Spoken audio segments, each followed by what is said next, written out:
दोस्तों, आज हम इस वीडियो में बात करेंगे अग्निपथ योजना की और आपको विस्तार से बताएंगे कि अग्निपथ योजना और अग्निवीर क्या हैं और केंद्र सरकार क्या चाहती है।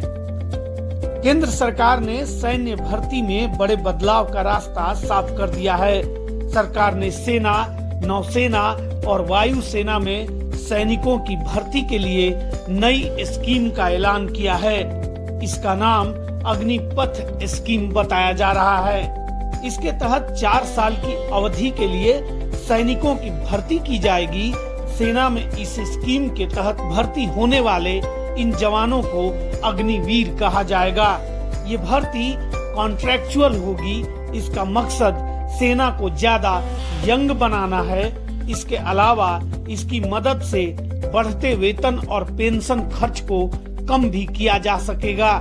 सुरक्षा मामलों की मंत्रिमंडल समिति की बैठक में अग्निपथ स्कीम को मंजूरी दी गई। सरकार भले इस स्कीम के फायदे गिना रही है, लेकिन एक एक्सपर्ट ने इसमें कई तरह की खामियों की ओर इशारा किया है। इन्हें पूरी तरह से दरकिनार नहीं किया जा सकता। आइए चलते हैं अग्निपथ पर और समझते हैं क्या है अग्निवीर। रक्षा विशेषज्ञ पीके सहगल ने 6 महीने की ट्रेनिंग को योद्धा को तैयार करने के लिए नाकाफी बताया है। उनका कहना है कि एक अच्छा सैनिक बनने में 6 से 7 साल लग जाते हैं। इन दिनों बहुत ही सुपर सोफिस्टिकेटेड इक्विपमेंट्स आ गए हैं। ये इक्विपमेंट्स आर्टिफिशियल इंटेलिजेंस से लैस होते हैं। 6 महीने की ट्रेनिंग में ये उन इक्विपमेंट को इस तरह हैंडल करना सीख ले कि जंग जीत ली जाए तो ये भूल होगी। सहगल ने दूसरी बात समर्पण के संबंध में की है। उन्होंने कहा है कि 6 महीने की ट्रेनिंग और 4 साल के लिए सेना में आने वाले सैनिकों में शायद ही वो जज्बा, जुनून और काबिलियत हो जो अभी जवानों में देखने को मिलती है। Retired major general Ashwini Siwach ने कहा कि डिफेंस बजट में वेतन और पेंशन पर खर्च बढ़ता जा रहा था। सरकार पर दबाव था, वह किसी तरह पेंशन को कम करना चाहती थी। दूसरा प्रेशर औसत उम्र को लेकर था। सरकार सेना में औसत आयु 26 साल से घटाकर 20 से 21 साल करना चाहती थी। स्कीम से ये दोनों मकसद हल हो रहे हैं। हालांकि इस स्कीम में काफी खामियां हैं। सबसे बड़ी खामी तो ट्रेनिंग को लेकर ही है। 6 महीने की ट्रेनिंग पूरी तरह नाकाफी है। सेना में ट्रेनिंग के लिए कम से कम 1.5 से 2 साल की जरूरत होती है। 4 साल में रिटायर होने वाले सैनिकों को इस तरह ट्रेनिंग के लिए बहुत कम समय मिल पाएगा। जब तक वो मॉडर्न वेपन चलाना सीखेंगे, सेना से निकल जाएंगे। सहगल की तरह अश्विनी सिवाच ने भी नए सैनिकों की लॉयल्टी पर इशारा किया। उन्होंने कहा कि फौज के अंदर नाम, नमक, निशान के काफी मायने होते हैं। जिस जवान को पता है कि उसकी 4 साल की ही नौकरी है, उसमें सामान्य जवानों की तरह जज्बा नहीं होगा। स्कीम से निकलने वाले 75% जवानों के भविष्य को अनिश्चितता का खतरा होगा। सिवाच ने एक और अहम खतरे की ओर इशारा किया। उन्होंने कहा कि ये अग्निवीर बैटल ट्रेंड जवान होंगे। फर्ज कीजिए इन्हें बाहर निकलने पर ठीक ठाक जॉब नहीं मिली और ये किसी एंटी सोशल एक्टिविटी की तरफ चले गए तो क्या होगा। ये समझने की कोशिश करनी चाहिए। लिहाजा रिटायरमेंट के बाद इनकी जॉब सुनिश्चित करनी होगी।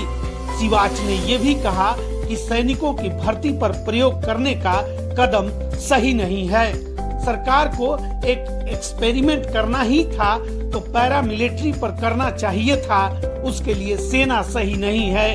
इस बात में भी सवाल है कि 4 साल में तैयार जवान उतना ही वफादार होगा जितना एक सामान्य सैनिक होता है।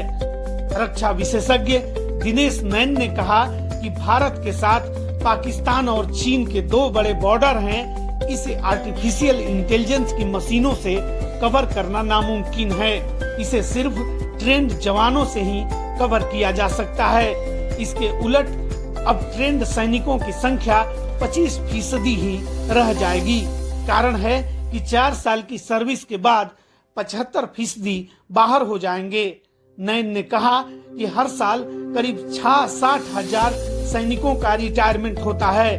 इतनी ही भर्तियां होती हैं। उन्होंने सवाल किया कि कितने लोगों को रिटायरमेंट के बाद नौकरियां मिलती हैं। अग्निपथ स्कीम में 4 साल के लिए भर्ती होगी। इसमें 6 महीने ट्रेनिंग होगी, सैनिकों की छुट्टियां भी होगी। ये मुश्किल से 2 साल नौकरी कर पाएंगे। ये सेना का मनोबल गिराने जैसा है। दिनेश नैन ने कहा कि केंद्र सरकार को समझना चाहिए कि वर्तमान सेना के स्ट्रक्चर ने ही 1947, 1962, 1965 का कारगिल जैसे युद्ध जीत कर दिए हैं। कई लोग मिलिट्री कैंटीन और हॉस्पिटल बंद कराना चाहते हैं। ये IAS लॉबी है जो सेना का स्तर गिराना चाहती है, जो राजनीति के लोग समझ नहीं पा रहे हैं। सरकार ने बताया है कि पिछले 2 साल में व्यापक विचार विमर्श के बाद नई स्कीम का ऐलान किया गया है। अभी सेना 10 साल के शुरुआती कार्यकाल के लिए शॉर्ट सर्विस कमीशन यानी SSC के तहत युवाओं की भर्ती करती है। इसे 14 साल तक बढ़ाया जा सकता है। नई स्कीम का मकसद तीनों सेवाओं के वेतन और पेंशन खर्च को कम करना है। ये तेजी से बढ़ा है। वर्ष 2022-23 के लिए 5,25,166 करोड़ रुपए के रक्षा बजट में पेंशन के लिए 1,19,696 करोड़ रुपए शामिल हैं। रेवेन्यू एक्सपेंडिचर यानी राजस्व व्यय के लिए 2,33,000 करोड़ रुपए का आवंटन किया गया था। राजस्व व्यय में वेतन के भुगतान और प्रतिष्ठानों के रखरखाव पर खर्च शामिल होता है।